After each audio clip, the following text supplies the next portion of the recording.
કેમ છો બધા મિત્રોને? આજે આપણે એક ટૂરમાં જવાનું છે, જે છે જૂનાગઢનું. તો આજે આપણે ગિરનાર તથા જૂનાગઢની અમુક જગ્યા છે તેમના દર્શન કરીશું. તો આજે આપણે સિમરનથી નીકળી ગયા છે જૂનાગઢ જવા માટે. તો ચાલો આજે જૂનાગઢની મુલાકાત લઈએ. તો આપણે ફાઇનલી સાંજે પહોંચી ગયા છે જૂનાગઢ, અને આ છે જૂનાગઢનું નાઇટ વ્યૂ. રસ્તો થોડો ખરાબ છે, પણ કંઈ વાંધો નહીં, ભવિષ્યમાં સારો થઈ જશે.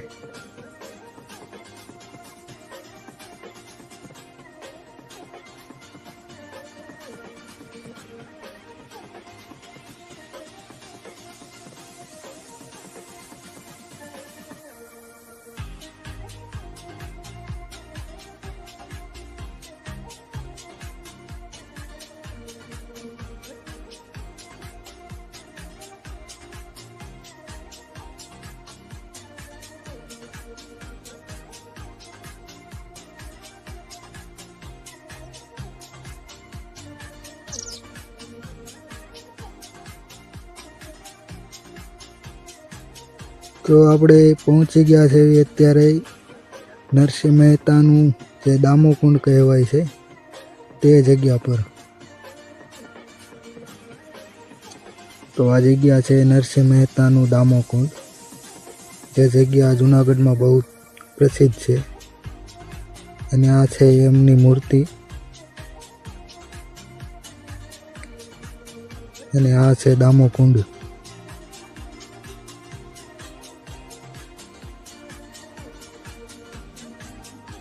દિવસમાં અહીં પબ્લિક બહુ વધારે હોય છે. અત્યારે રાતનું સમય છે, તેના કારણે પબ્લિક ઓછી છે.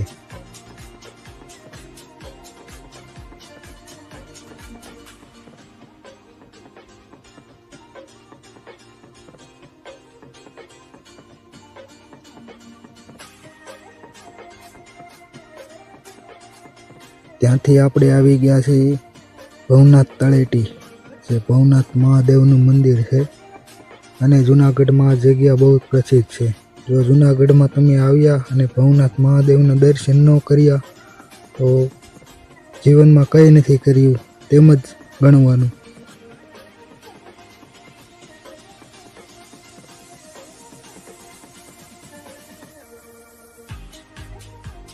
તો ત્યાંથી આપણે રાત રોકાઈ અને વહેલા 5:30 વાગે નીકળી ગયા છીએ ગિરનારના દર્શન કરવા.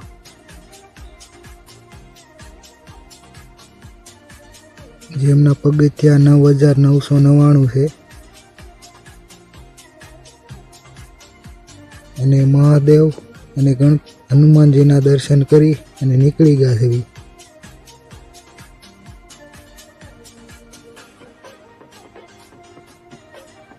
તો સવાર પડતા જ કંઈક વહેલો આવો નજારો જોવા મળે છે,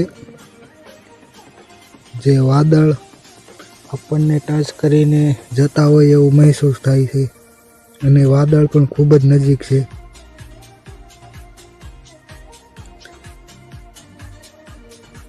જાણો કે કોઈ સ્વર્ગમાં આવી ગયા હોય એવો અનુભવ થાય છે.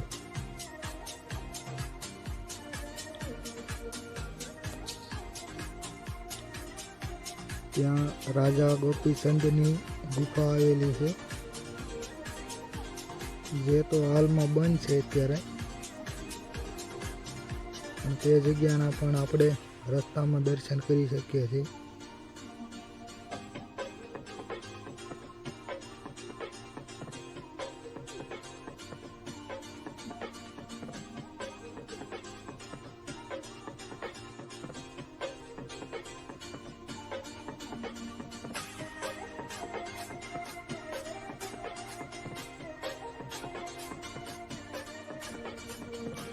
જો તમે જીવતા સ્વર્ગ જોવા માંગો છો તો એકવાર જૂનાગઢની અને ગિરનારની મુલાકાત અવશ્ય લેજો.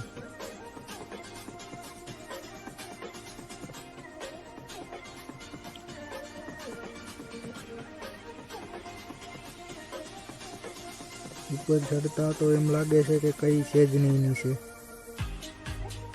કેમ કે ચારે તરફ વાદળ સિવાય કંઈ દેખાતું જ નથી બીજું. અને પબ્લિક પણ ઘણી હોય છે. પગથિયા ચડવામાં થોડીક તકલીફ પડે છે, પણ તમે જેમ ઉપર જાઓ તેમ નજારો અને કુદરતી દ્રશ્ય જોતા આનંદ થાય છે. અને ત્યાં ઉપર જતાં જૈન મંદિરની જગ્યા છે, જે પણ ખૂબ પ્રસિદ્ધ છે અને લોકેશન પણ ખૂબ જ સારું છે ત્યાં.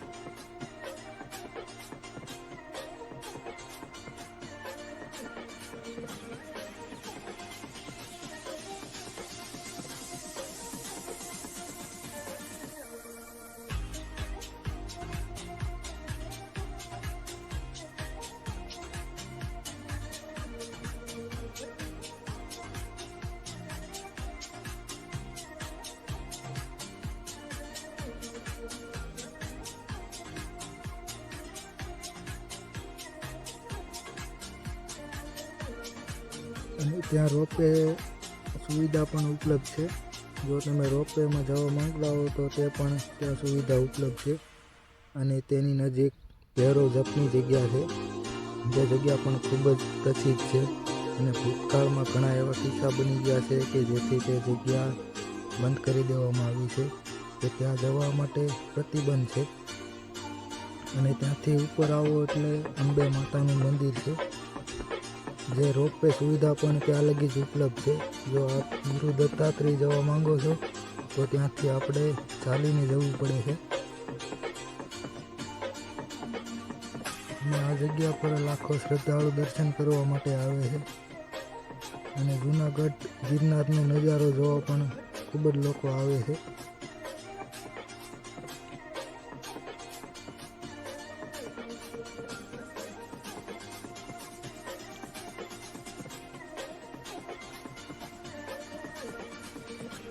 અને આ જગ્યા ફોટો તથા વિડીયો માટે બેસ્ટ લોકેશન છે.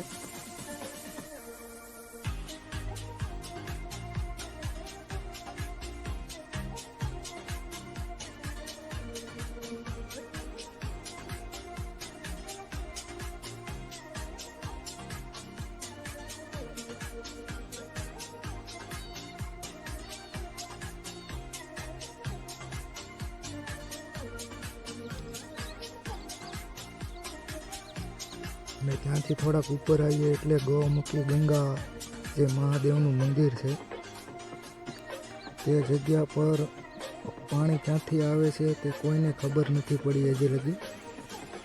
અને ત્યાં મહાદેવનું મંદિર છે. અને જો તમે ક્યારેક રાત્રે ઉપર ગિરનાર ઉપર રોકાવા માંગો છો તો આ જગ્યા પર રાત રહી શકો છો, કેમ કે જનાવરના લીધે કોઈને ઉપર રોકાવા દેતા નથી.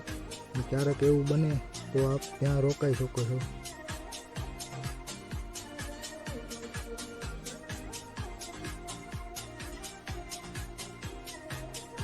અને આ છે ગિરનારનો નજારો.